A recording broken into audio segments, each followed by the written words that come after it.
Well, the newly appointed Health Minister, Dr. Phaahla, has hit the ground running. He's expressed concern that the third wave of COVID-19 is now sweeping coastal areas. After being Zweli Mkhize's deputy for over 2 years, Phaahla took over from Mkhize, who resigned as Health Minister. This is following the digital vibe scandal that rocked the department. He joins me now for this matter and more. Minister, thank you so much for your time this evening. And maybe we should start off with the congratulations on being appointed as the Health Minister. Obviously not new to the portfolio, but one can imagine it is up to you now to almost spread your wings within this department and see what you have got in store. Any new items on the agenda that you've ticked off so far in the last few days?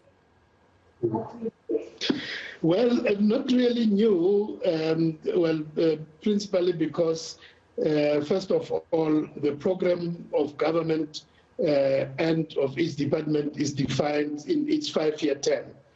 We do adopt a 5-year term, a 5-year plan for each department, and which is also guided by the party manifesto.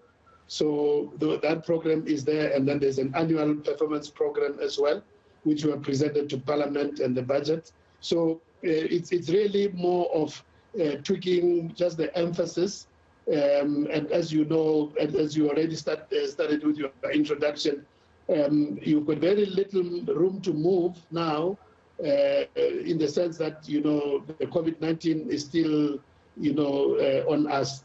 And that's the immediate thing which hits, once you get into the seat. Yeah, but certainly the 5-year plan has had to take a little bit of a pivot, Minister, simply because of this COVID-19 pandemic, which started in 2020, and yet, we required response from us in 2020 early. So when it comes to the acceleration now, being able to mitigate against the spread of this virus, where are we at, would you say, as the department, and where do you see us going as now the leader in this department? Well, true, that's really the main focus, not just of the health department, but the whole of government. And I would also venture to say it consumes the minds of a whole of society.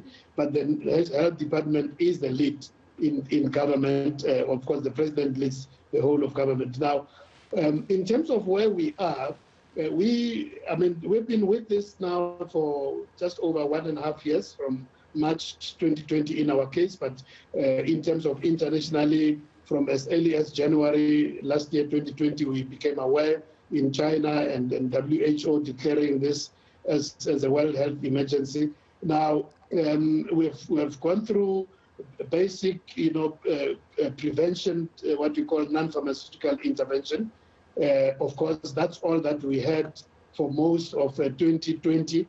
And then, of course, early this year, then the vaccines came in. So I would say that the kind of weapons we still have to use remains principally the non-pharmaceutical intervention, as you would see whenever there is a flare-up. The Coronavirus Council and Cabinet and through the President will declare certain restrictions, as we have just come out of the level 4 restrictions and now on level 3. And just to assist the nation in terms of reinforcing the basic prevention methods of avoiding crowds, social distancing, hand washing and sanitizing, and the masks. But of course, from the beginning of this year, then the new weapon has been the vaccinations once a few vaccines were approved by various authorities. So the two basically therefore remain our principal strategies, mobilizing the population to still be aware of the non-pharmaceutical, and then on the pharmaceutical side, it is the rolling up the vaccination program. Yeah. Well, then, Minister, let's get into the vaccination program. The agenda and the objective is to vaccinate about 300,000 people per day. How far are we in reaching that objective, especially in light of the fact that many South Africans are still struggling with vaccine hesitancy? And I'm sure you as a department are not immune to this, so to say, and immune to the news of this. So how do you handle vaccine hesitancy against your agenda of vaccinating 300,000 people per day? Well, the two aspects to the acceleration of the vaccine rollout, maybe let me say three. One, it's the availability of the vaccines themselves. Secondly, it's on our side, the capacity to actually vaccinate. And thirdly, is the reception of the recipients, the acceptance of the vaccine by the population. Now, in terms of, the three key determining factors have to all be aligned. You must have the supply certainty, and then you must have the capacity to implement, and then there must be, good reception by the population. Now, at least where we are, we struggled, as you would know, at the beginning of the year in February, the first vaccine which came. Then, of course, there was the variant, the beta variant, which gave us a problem in terms of the AstraZeneca. We then went into the J&J Sisonke trial, rolling out to health workers. But where we are now, and then, of course, there were some other stumbling blocks when we were supposed to move into the full supply of J&J, the clots, problems in the US, contamination, and then, of course, we depended a lot on the Pfizer. And then Pfizer also at some stage, a few challenges. But the good news is that the first part, which I mentioned as a major pillar, which is the supply side. The supply side is fairly stable now. We had some, dip last week when there was some problem with the J&J supply, which caused a bit of a problem. But I would say from last week, also when we also received the full 5.6 million donation from the US, that also has made our arsenal on the supply side very stable. And of course, also the procured supplies, J&J and even Pfizer. So I would say the first part, which is the supply side, is a lot more stable, as we mentioned on Friday. I want to just Health Minister, for the sake of time. Just for the sake of time, Minister, I mean, you're speaking about the supply side of the vaccine. Are we going to accelerate that supply side of the vaccine by introducing possibly new vaccines into the market? I mean, there was talk a little bit earlier about how the AstraZeneca vaccine may actually be reprocured, about how, obviously now with the Sinovac, are we going to be looking at the likes of Sputnik? And are you considering that as the health department in increasing your supply, even the variety of your supply for that matter? Well, definitely that's an affirmative yes. We have already, as you would know, our regulator, which is SAPRA, has already approved the Sinovac provisional approval on certain conditions, which they've given them. But that approval for use is there. So we have acknowledged that, and we're looking at how to take advantage of that. So government has already taken that decision. And of course, AstraZeneca had been approved, but there are some technical issues because the supplier which had been authorized, apparently because of the need in India, we will not be able to procure from Serum Institute of India. So there are some technical further approval regulatory issues which must be sorted out. But because of the fact that AstraZeneca has now been proven to be effective on the variant, the Delta variant, we're definitely moving in that direction.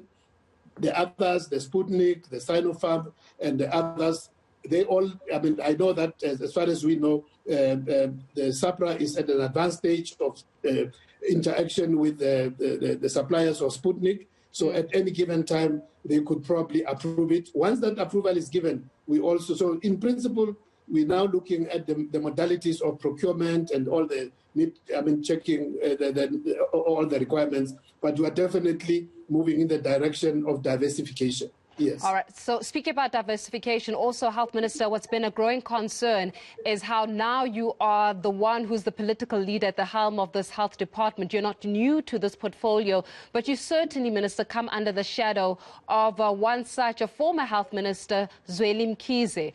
And having to operate under that shadow, one may say, may be difficult in light of the allegations that are leveled up against him and the corruption allegations that are leveled up against him. How then do you start instilling trust back into the health department in light of the developments that have happened in the health ministry? I'm sure you've suffered some kind of a dent as a result of these allegations of corruption.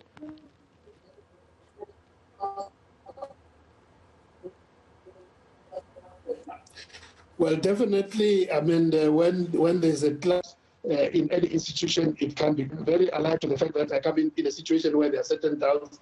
But all that I can assure the public is that I mean, our president has been, very forthright in terms of the fact that any dubious, procurement or, corruption will not be tolerated.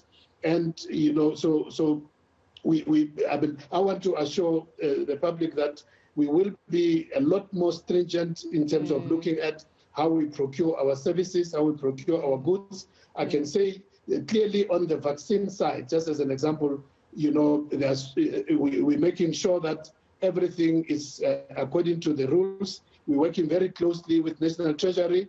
The Auditor General is also, and that was the reason also why the digital vibes matter was picked up early, because the Auditor General also requires us to report on a monthly basis. But Minister, on that note, but Minister, on that note, are you disappointed in the former health minister for how he was now marred with corruption allegations in the midst of a pandemic? I mean, to have to deal with corruption accusations and allegations whilst we're trying to battle and grapple with COVID-19, surely even you as his deputy at one stage, you must have been very disappointed to know that the shift in focus was on how do we empower ourselves versus how do we further empower a nation.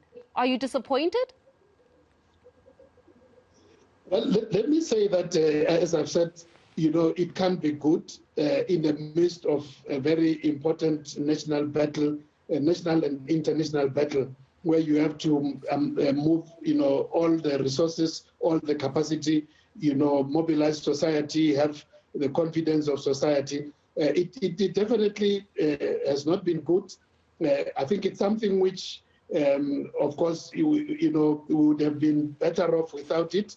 But I think under the leadership of the president, as you know, the report of the SIU has been submitted, and there are particular recommendations which will be coming our way. I think the president, once he's ready, he will indicate those recommendations. And then, of course, we'll have to deal with those. But I want to say that that's really, we need to assure the public that what has been identified and the kind of actions which would be coming from the SIU recommendations, we will make sure that they are implemented, and we will make sure that we learn from that and make sure that we can't really disappoint the public going forward any longer. All right, Minister, I really do hope that we can get to the bottom of this and really spearhead the community. This is going to just require yes or no before my producers actually say something. You're not corrupt, right? Are you?